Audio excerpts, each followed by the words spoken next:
Good evening and thanks for joining us tonight. I'm Sophie Erber. And I'm Tim Seaman. History in the making today as local hospitals administer some of the first Pfizer COVID vaccines in Siouxland. KCAU 9 News reporter Lydia Vasquez shares how tribal members are reacting now after 12 Clans Unity Hospital in Winnebago provided its first vaccinations. In our top story at 6. 65 doses of the Pfizer COVID-19 vaccine were administered at 12 Clans Unity Hospital Thursday. Although the supply is limited, Winnebago tribal members tell me it's the first sign of light during a dark time. Faye Tompkins was one of 4 nurses administering the first Pfizer COVID vaccines at 12 Clans Unity Hospital in Winnebago, Nebraska. We're so excited this morning to get this vaccine and to start administering it. See, I get choked up about it already. And I think our employees and the community, everyone is so excited to receive this vaccine. Tompkins says this moment took a lot of preparation and teamwork. Blessed, honored, and very humbled. Mona Sufanti was one of the first people to receive the vaccine. Our people have struggled, a lot. Excuse me. In the last 9 months, and so this is a sign of hope, for our people that we're going to continue on. We struggled a lot over these last centuries, and each pandemic we've stepped up and we've faced that, and we're resilient, strong people. And so this is just another milestone that we will, accomplish and overcome. Sufanti says she was a bit apprehensive about getting the vaccine at first, but thought it was important to be a positive role model for others. We want our people to take the vaccine because we can't afford for any of our people to be lost.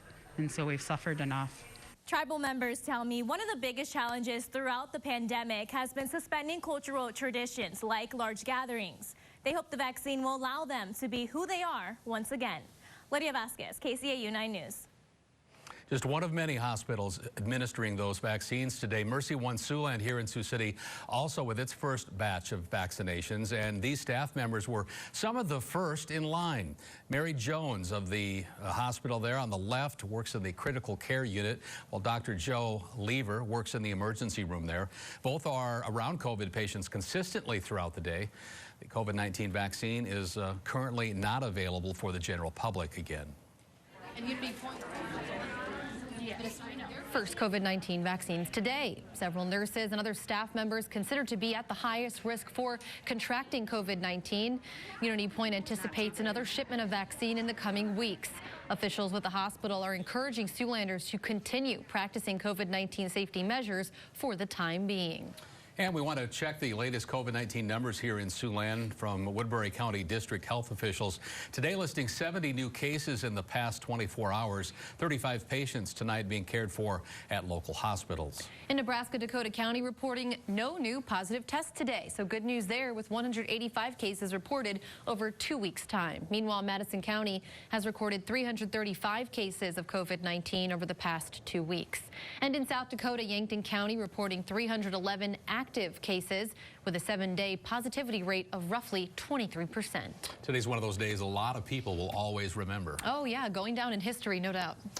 Well, looking ahead in the weather department tonight, we're seeing some December temperatures, that's for sure, but so far no December snow. No snow. Chief Meteorologist Scott Larson joins us now. Is there any snow in the forecast besides just some of that twinkling frost we had this morning on the trees?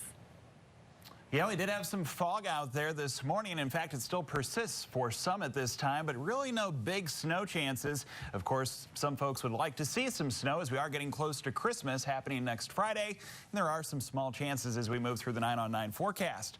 You can see that we had a pretty large split in high temperatures today, getting close to 50 in spots in Nebraska, only in the 20s and 30s in Iowa. As I was saying, we still have some problems with fog, especially as you travel into the southeast corner of Siouxland. That's where we've had a renewal of the dense fog advisory that's now going to last until 3 in the morning on Friday. We'll have more with the 9 on 9 forecast, so stay tuned. Tim and Sophie. All right, Scott, thanks. COVID-19 has impacted the U.S. labor force in many ways, but the skilled labor force is among the hardest hit. On top of the pandemic, as more baby boomers head into retirement, the need to fill those open positions deepens further. KCAU 9 News reporter Marina Bach spending her day at a school where they're preparing students to meet that need. We're getting the hands-on learning to go out into the real world. What started out as a wood shop and welding class at the MMCRU school district 4 years ago has now evolved into a more diverse industrial technology program. Yeah, I went from about a 100-foot shop to well over 1,000. Went from having 20 kids in a class with me to over 40 each class and running 2 classes at once. Students are working with well over $1 million worth of tools, machinery, and equipment. That was all donated to the school district by Siouxland businesses. Our program is created by the community around us and what they want to see. And so manufacturers like RJ Thomas help design what they want students to learn, and through there they have been able to produce a student like me that they want in their industry. The program has also provided students with internships, scholarships, and job opportunities after graduation. I got a job offer from AgriVision in Paulina.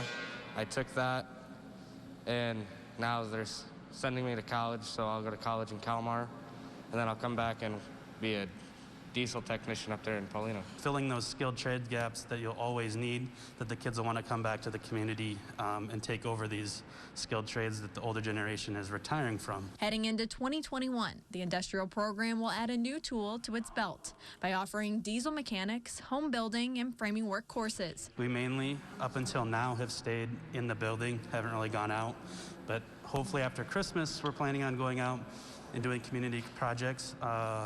We spoke at RJ Thomas. They have 2 offices they want framed up. So we're going to try and go out and frame the offices, new offices in their building. In Marcus, Marina Bach, KCAU 9 News. Local nonprofits normally have an increase in demand over the holiday season, but the demand is even higher this year, of course, because of the pandemic. And the Food Bank of Siouxland is focused on shipping out more food orders to their local agency partners so that everyone can have food for the Christmas holiday.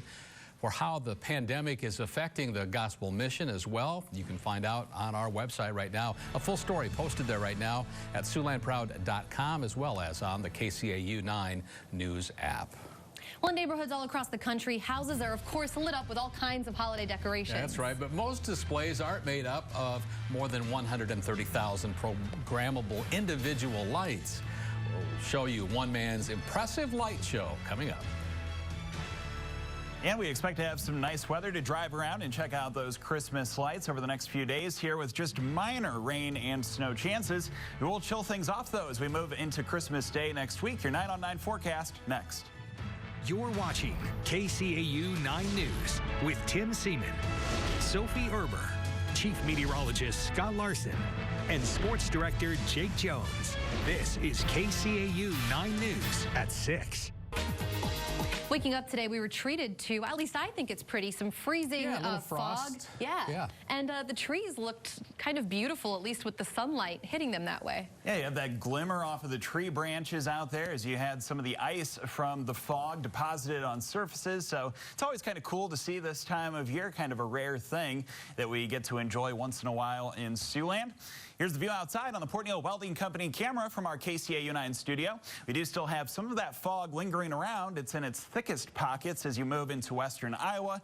Some spots right now are reporting no visibility whatsoever, so kind of dangerous behind the wheel if you are planning to drive around, say around Storm Lake or Denison. Here's a look at what's going on in Sioux City now. The temperature is 25. We have a southeast wind of 10 miles per hour. Relative humidity is up there at 81%, and the dew point now at 20.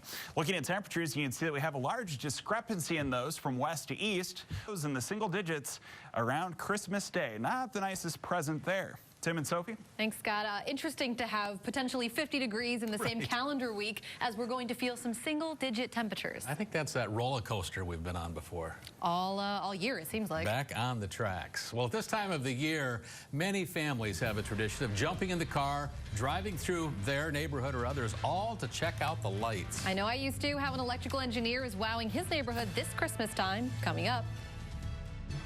This is your last chance. This Sunday is the deadline to nominate a remarkable woman in your life. We recognize one winner and share her story. To nominate a remarkable woman, go to our website, SiouxlandProud.com, and click on the contest tab and select Remarkable Women. As we count down the days until Christmas officially, one North Carolina home tonight, as you can see, going all out with their holiday light show. And the electrical contractor building this impressive display, Aaron Schindekler, takes us there.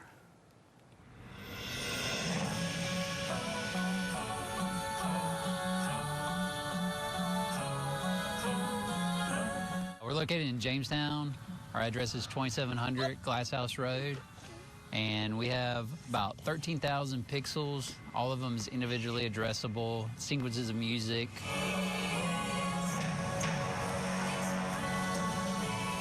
It's a great thing for families to ride by. They can listen to their car. It's playing on the radio.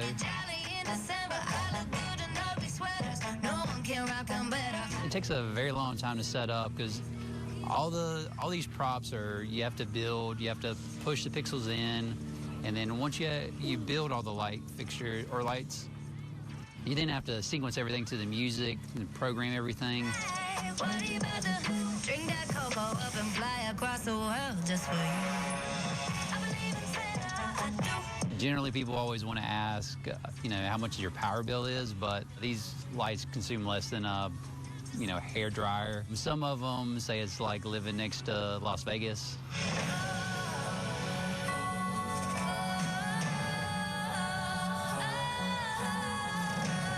This gives you a lot more ability to be able to program your own songs and be able to kind of create your own effects.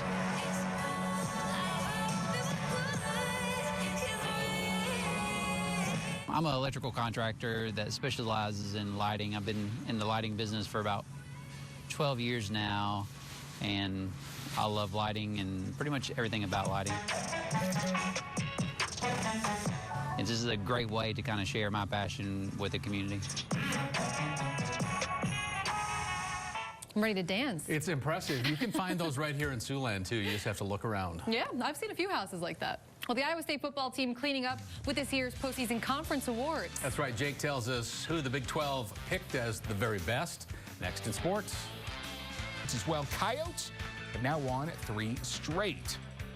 This was all good sports news, man. This was a good day. That's impressive, but I got to say, I didn't realize Hall was as good as he is at Iowa State. Yeah. Wow. Thanks, Jake. We'll check in for one final look at the forecast. First, take you outside in Siouxland.